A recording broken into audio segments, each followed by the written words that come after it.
À chaque nouvelle sortie de MacBook, c'est la même question qui revient. Est-ce que je dois passer de mon M2 ou de mon M3 au nouveau MacBook M5? Et franchement, je te le dis tout de suite, non.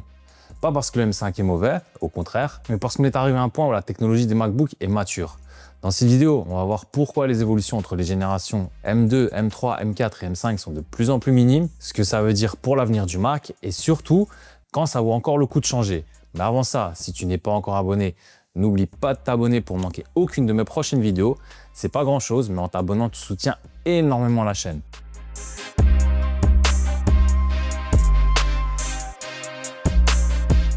Pour comprendre déjà où on en est aujourd'hui, revenons-en en 2020, le début des MacBooks sous Apple Silicon. Apple nous dévoile alors cette année son MacBook M1, une toute nouvelle puce créée par Apple qui va vraiment changer l'industrie selon moi. J'avais eu un MacBook Pro par le passé sous puce Intel et je dois le dire que c'était plutôt catastrophique en termes de performance et efficience. Ça m'avait d'ailleurs pas du tout convaincu et j'avais fini par le revendre et rester entièrement sur mon PC. J'avais été déçu des performances, de l'autonomie, de sa propension à chauffer très vite et ventiler aussi très vite dès la moindre petite tâche un petit peu gourmande. Pendant des années, il ne fallait donc plus me parler de MacBook. Je préférais rester sur mon PC qui m'offrait de meilleures performances à ce moment-là et pour un prix bien moindre. Mais en 2020, tout a changé. On est passé de puce Intel aux puces Apple Silicon avec donc la puce M1. Et là, on a assisté à une vraie révolution et j'ai pas peur de le dire, Apple a totalement bousculé le marché des PC avec ses puces. On est passé de MacBook qui chauffaient, ramaient et ventilaient super vite à des machines silencieuses, fluides et surtout avec des autonomies records. Pour moi, c'est vraiment depuis là que les Macs sont devenus réellement intéressants.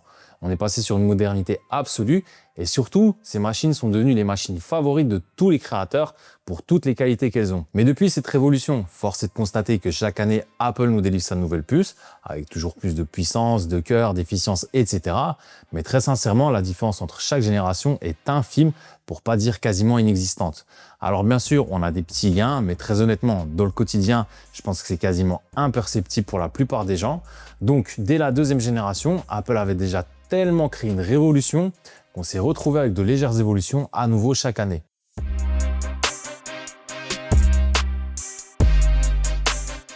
Depuis la puce M1, comme je vous l'ai dit, on est sur des évolutions et Apple n'a clairement plus révolutionné ses puces. Mais en même temps, en ayant fait aussi fort dès le départ, c'est plus que compréhensible. Et d'ailleurs, si tu n'es pas encore abonné, n'oublie pas de t'abonner pour ne manquer aucune de mes prochaines vidéos. Comme je te l'ai dit, c'est pas grand chose, mais en t'abonnant, tu vas soutenir énormément la chaîne. Et attention aussi, j'en vois déjà arriver à dire oui, mais pour jouer, les MacBooks c'est nul, blablabla, etc. Moi, je ne joue pas sur PC ni sur MacBook, donc c'est absolument pas du tout mon critère d'achat et je m'en fous même. Donc au moins c'est dit. Et moi, mon critère, c'est d'avoir une machine ultra performante pour bosser sur la création de mon contenu, peu importe où je suis, si je suis sur secteur ou sur batterie. Donc là, nous sommes déjà à la puce M5 et très sincèrement, de la M1 à la M2, de la M2 à la M3 et de la M3 à la M4, j'ai vu que très peu de différence. Je ne vais pas dire qu'il n'y en a pas, mais c'est vraiment très peu perceptible en fait. Oui, on va gagner du temps sur les exports, ça va aller un peu plus vite, mais en fait, si on n'a pas les deux machines côte à côte, on s'en rendra jamais compte. Parce qu'encore une fois, ces différences sont vraiment minimes. Sur un export, on va parler de peut-être 1 minute, voire 2 de différence, ce qui est peu, et moi j'exporte pas non plus 100 vidéos par jour, donc honnêtement ce gain je ne le vois pas. Mais là où ça devient intéressant, c'est le gap entre le M1 et le M5. Là oui, on sent une réelle différence. On sent qu'on gagne en puissance, en rapidité, efficience, on a une meilleure optimisation encore.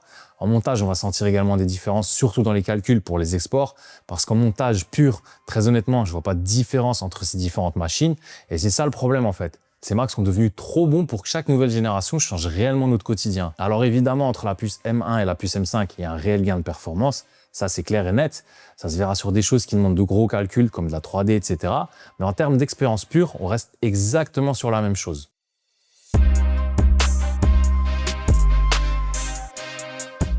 Ce qu'on vit là, c'est classique en fait. C'est la maturité technologique. Quand cette technologie arrive à un certain niveau, les progrès peuvent devenir ou sembler invisibles. On a exactement pareil de l'iPhone 12-13 jusqu'au 17 Pro Max qui a marqué un vrai renouveau pour l'iPhone, pour ma part.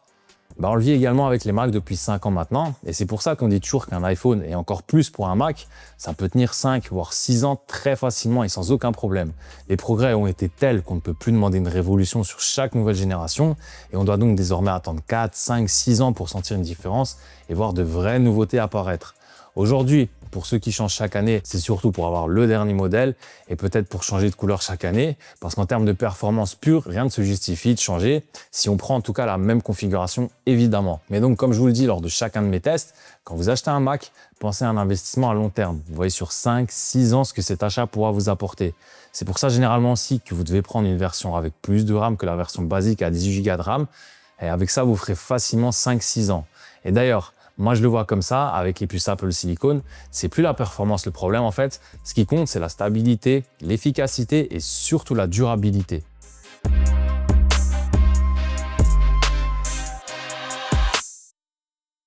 Alors, je vais aller droit au but. Pour ma part, si tu as un M2 ou un M3, garde encore ta machine pendant 2 voire 3 ans, peut-être même 4 ans pour ton M3. Si tu as un M4, j'en parle même pas, ne change pas et attends peut-être la puce M8 ou M9, voire peut-être plus. Par contre, pour ceux qui sont sous puce M1, je pense que le changement peut et sera réellement intéressant cette année. Pourquoi? Parce que déjà en termes de performance, vous allez sentir une réelle différence. Ce sera plus rapide, plus efficient, etc. En termes de batterie également, je pense que si tu es sous puce M1, ta batterie ne doit plus être au top de sa forme, même si évidemment la batterie se change. Mais en termes de processeur, il y a le plus récent et surtout taillé pour l'IA qui va arriver encore et encore. Alors oui, je dis aux possesseurs de M2 de garder leur MacBook, qui pourtant eux aussi n'ont pas un processeur fait pour l'IA. C'est juste qu'en termes de performance pure, cette machine est encore excellente. Et vu le retard qu'Apple a avec son IA, je pense qu'on peut encore attendre facilement 2 ans. Donc voilà, je dis pas qu'il faut changer, même avec une puce M1, mais je dis que le changement serait peut-être plus judicieux avec une puce M1 et plus logique. Surtout si tu commences à être limité dans ton workflow. Parce que j'ai encore des amis qui sont sous puce M1, et je peux vous le dire que ça tourne parfaitement, hormis bien sûr la batterie qui est beaucoup moins performante. Le vrai tournant maintenant, c'est plus la puce, c'est le logiciel, avec l'intégration de l'IA dans macOS, l'optimisation de Neural Engine et les outils d'Apple Intelligence. Les prochaines évolutions seront logicielles, pas matérielles. Donc changer de Mac chaque année, ça n'a plus vraiment de sens. Ce qui compte, c'est d'avoir donc une machine compatible, stable et bien entretenue.